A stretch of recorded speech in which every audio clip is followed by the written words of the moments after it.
Without a doubt, this is the best. A huge night of high school football for about 20 teams in our area. Some hoping they'll get to put on the pads in the playoffs, others fighting for a district title. 4 matchups tonight that could impact that race for first place, including our spotlight game of the night in Class A District 3. West Hancock and Garrigan, the winner gets the crown. Whitney Blakemore is in the house with highlights from our spotlight game of the night.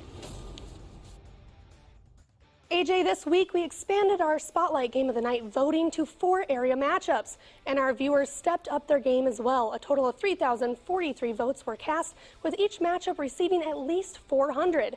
But Garrigan and West Hancock take the top spot with 1,125 votes. Here comes your expanded highlights. Zach Kibbe back for the Bears in the first when the snap is too high, but he saves it when he decides to keep it and run to the near side to convert for a first down and then some. That sets up this power run into the end zone from Cameron Langerman for a TD. 2-point fails, 6-0 Garrigan. Bears on the attack again when Gibson Bears scampers to get the chains moving. Then it's Langerman again for another 6 here. 2-point is good, now 14-0. But the Eagles get things moving when Dalton Bates powers through for the first.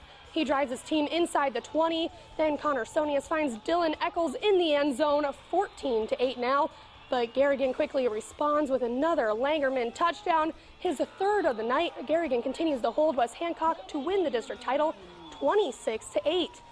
Both the Eagles and the Bears will be at home for a first-round playoff game Wednesday. We'll post the playoff pairings on the sports page at KIMT.com as soon as they are released later tonight or very early tomorrow morning. All right, Whitney, thank you. Newman and Belmont Clummy both in the playoffs. The winner gets a 3 seed, the loser a 4. Close game all night. Quarterback Easton Barris using his own legs to pick up the first down, sets them up inside Knights territory. But can they capitalize? Next play to Drew Christensen. The pass is tipped, almost intercepted by Ben Ball. So instead he goes across the field to Taylor Mines. Mines had himself a day, 30 carries for 210 yards. But nothing on that drive. The Broncos turn it over on downs. Knights Peyton Scott looking to get something going, but he's upended by the Broncos. So the Broncos back with the ball. They're trying to get another drive going inside Knights territory on 4th down. The pass wouldn't connect. The Broncos win this game and get the 3 seed, 14-6. Pretty big week for the GHV football team. Everyone knows the Cards are really good, but even the team says they have a chance to be great if they can win at Clear Lake tonight and take home a district title all by themselves. If the Lions win, there will be a 3-way tie at the top. 7-6 Lions at this point. Backup quarterback Thomas Storbeck in for Clear Lake. Runs it inside the 20. Storbeck had the ball in his hands a ton tonight. The Cardinals defense steps up big. They've done it all season. Sacked for a big loss. Now 3rd down. Carter Garrington has the ball. He can't make it to the first down, so the Lions will give it back. However, the Cardinals can't get anything going. Lions back with it. Storbeck trying to connect with Nick Eggers. So close. Now 4th down, under a minute left in the first half. Storbeck sees the ground again because of that GHV defense. Second half, same story. Storbeck fumbles, but he recovers it. They have to punt the ball. Cardinals on offense. The Lions defense takes down Lucas Prohaska in the backfield. Back for the Lions. Storbeck doing the work again. A lot of defense back and forth, but Clear Lake gets the win, 13-6. Kind of an upset in this game. Very healthy Hampton-Dumont squad will join the party if they can beat Forest City at home and make it a 3-way tie. First quarter, Bulldogs wasting no time. Isaiah Nolk punches through, HD touchdown. Second quarter, 1st and goal, another Bulldogs touchdown. This one from Colton Bars. Kickoff after the touchdown. This one skied in the fog. What a foggy night. Hopefully everybody made it home driving safely. A lot of fog in the area. You know who's safely here? Touchdown by Brandon Finch. What a run. All the way through the fog, through the defense, and he is gone. But the Bulldogs, they're not done. Another push. This time it's from Johnny Guerrero. He's a stud. Dogs win 37-16. District title game number 3 tonight takes us to St. Ansgar. The Saints and Pocahontas both undefeated in 1A District 3. Both teams have been blowing people out. STA's closest district game decided by 40 at number 21 for the Indians. Number St. Ansgar's only loss this season, non-district game against Osage. Indians have the ball first. Connor Showing drops back, pump fake, airing it out to Austin Ropeman there for the grab and big gainer. But the Saints D comes up big. Tyler Case gets it, and he has nowhere to go. Saints ball now. Dayton Smith with the rock. He fights his way forward, breaking tackles. First down. Later pitch to Parker Hendrickson. And when he gets to the outside, you know he makes people pay. just shy of the end zone. He steps out of bounds. Next play, they give it to Smith, and he powers it in, sneaks his way in for 6. 2 minutes left in the first. St. Ansgar again, and Smith again. He fights and takes 3 Indians to bring him down. Now, that's what STA football is all about. Later on the drive, who else? Smith gets it, gets through the crowd. He's in, 14-0 at this point. STA district champs, 28-7. Central Springs already in the playoff tonight. They're looking for some momentum against Eagle Grove. Panthers get the ball to start the second half. Pitch to Trace Kessler, stuck in the crowd, keeps fighting, finds his way out of it. First down. They had things going on this drive. Kessler again. Again, he's in the crowd. He's in the fog, finds his way. But penalties will kill this drive.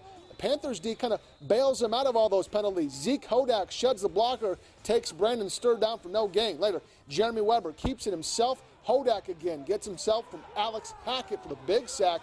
But Eagle Grove gets their first win, 21-12.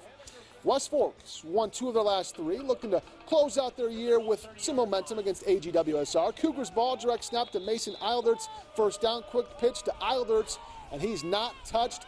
Way gone. I mean, way gone. Cougars TD. You know it's week 9, folks, because people, your shoes are starting to break. No duct tape can help out this shoe. You know what I mean? It's just week 9.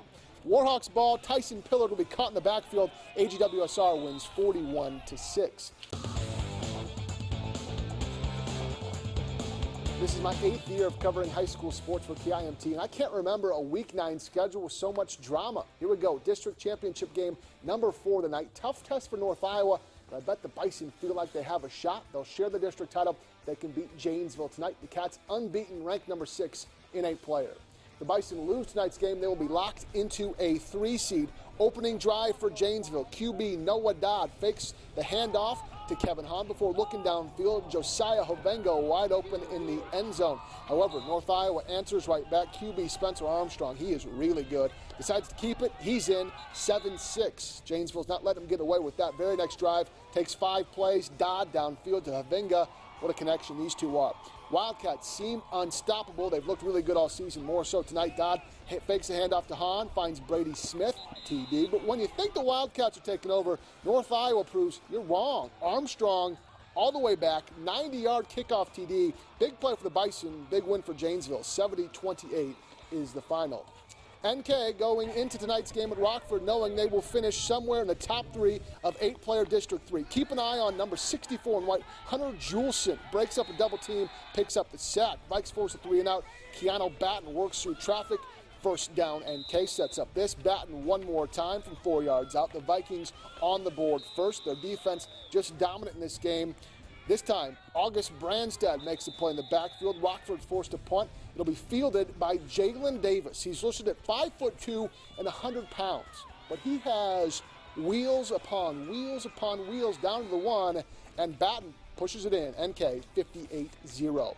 Rivalry matchup to close out the regular season in 3A. Waverly Shellrock at Charles City. You want to know what a hard-hitting rivalry looks like? Exhibit A.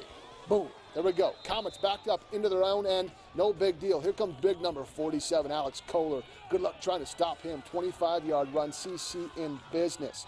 Now looking through the air, but that Go Hawks defense is pretty good and it plays well in the fog. Jameer Moore, sack, Comets have to punt, and WSR will take advantage. Tanner Kruger rolling right, finds Seth Walker.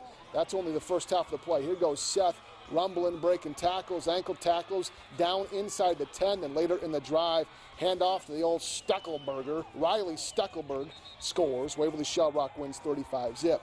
Mason City football team closing out their regular season against number 5 Waukee.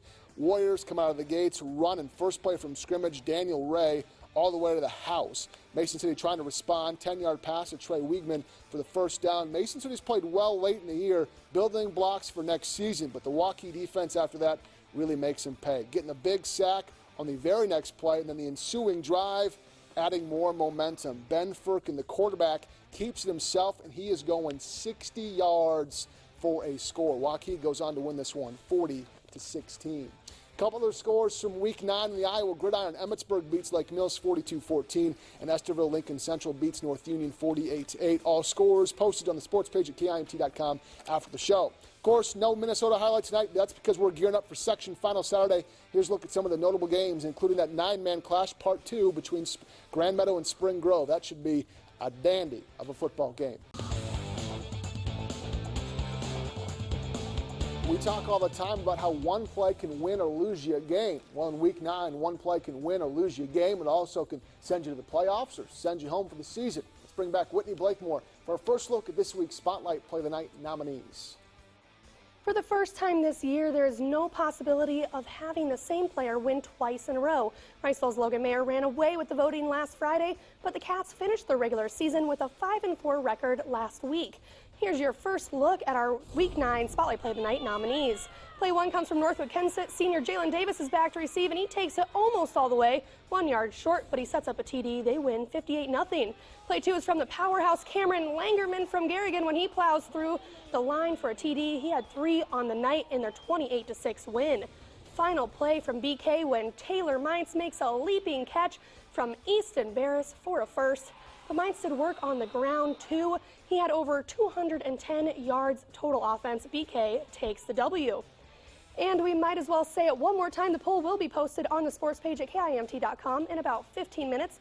Make your pick sometime this weekend, and we will unveil the winner Monday night at 10.